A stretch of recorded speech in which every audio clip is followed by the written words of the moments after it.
Living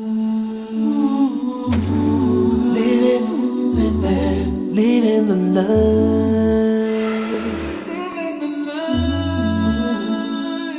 Living the life. Living the life.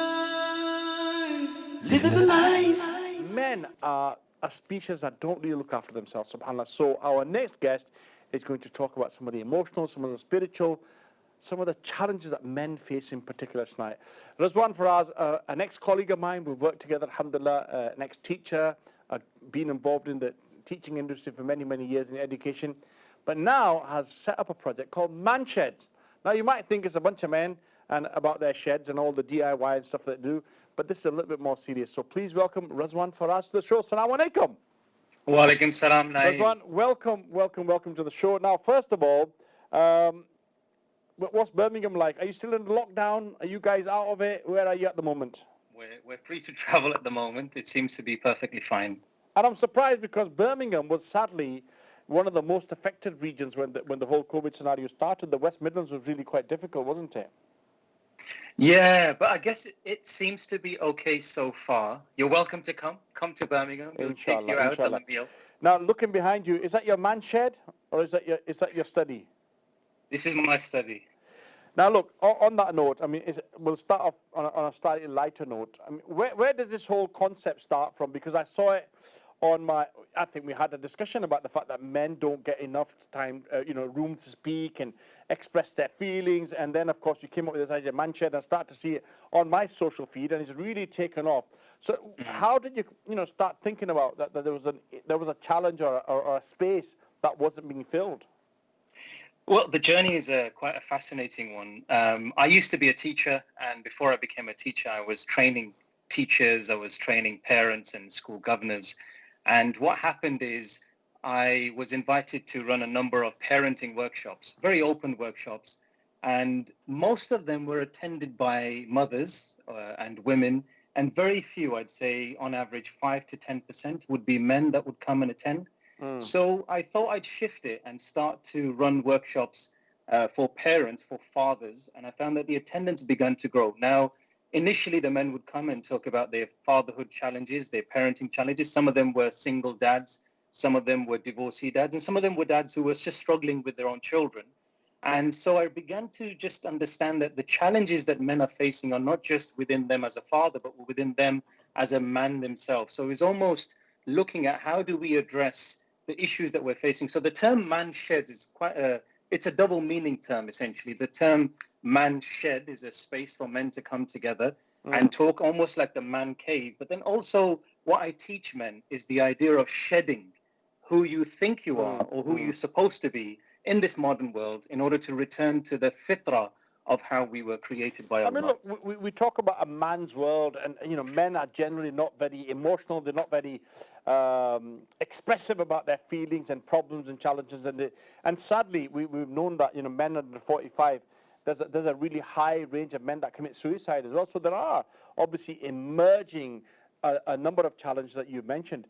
How difficult was it to actually get men to speak? It is very, very difficult. It is about getting a routine in place. What I find is that it depends on the age range of the men themselves. I mean, in terms of what you just mentioned about suicide, one of the startling facts is that 12 men every single day commit suicide here in the UK. That's a reality on a daily basis that happens. Every 40 seconds, somebody around the world commits suicide.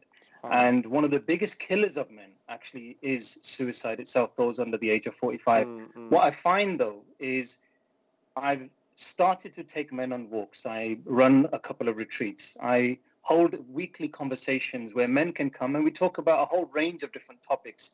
But when I place a mirror up in front of them, what I find is that the men prefer a space where they can be honest about how the meaning that is given to the words that they're essentially saying. Now, it's not just about talking about feelings. It's actually about talking about truth. There is this, I would say, a generalization that men are not good with their emotions. I don't tend to find that to be the case.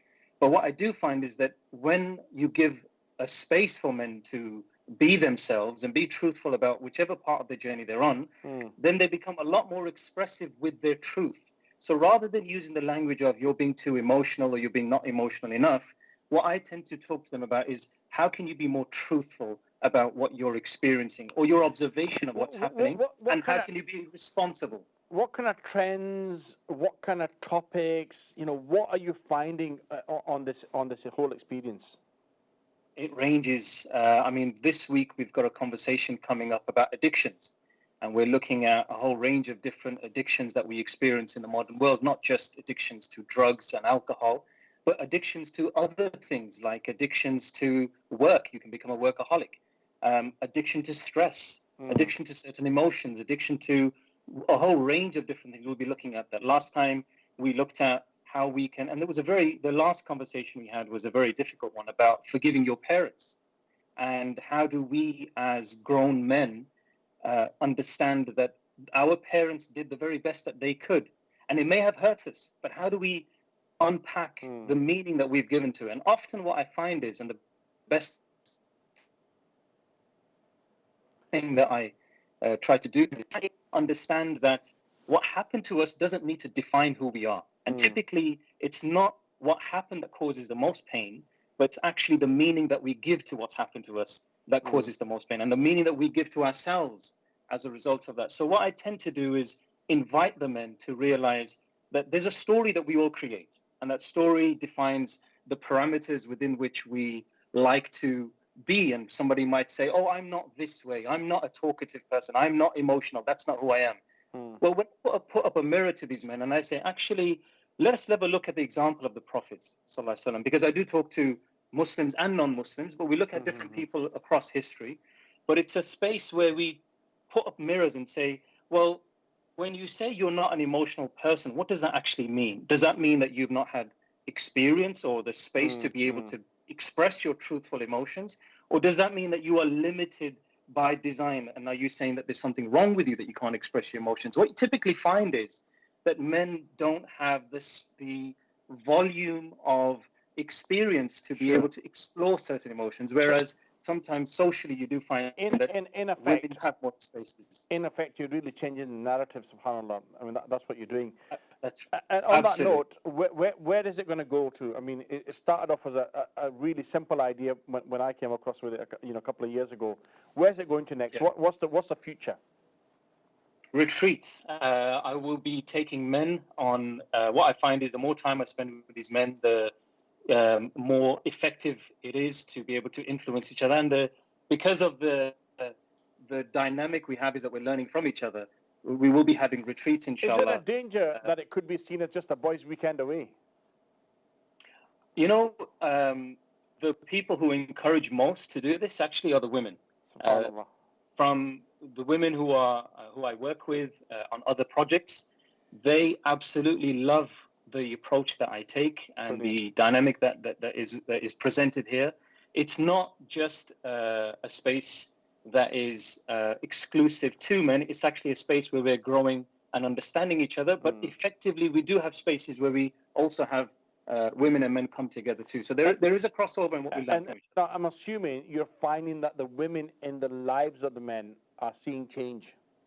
Oh yeah, I mean, most of the referrals that we get is actually from women who have come across my work and say that, look, I'd love for my younger brother to come to this. I'd love for my father to come to this. I'd love for my husband to come to this. And then when they do turn up and they actually find that this is a space which isn't a space where they, and they can be however they are, but it's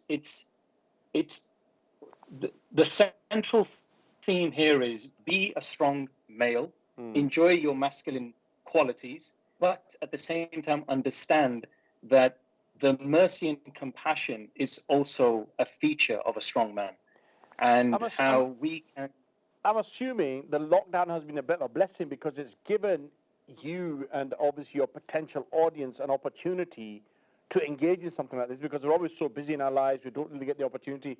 But I'm assuming the lockdown's been a bit of a blessing to be able to get men together online and actually, have that more attentive audience than you would have.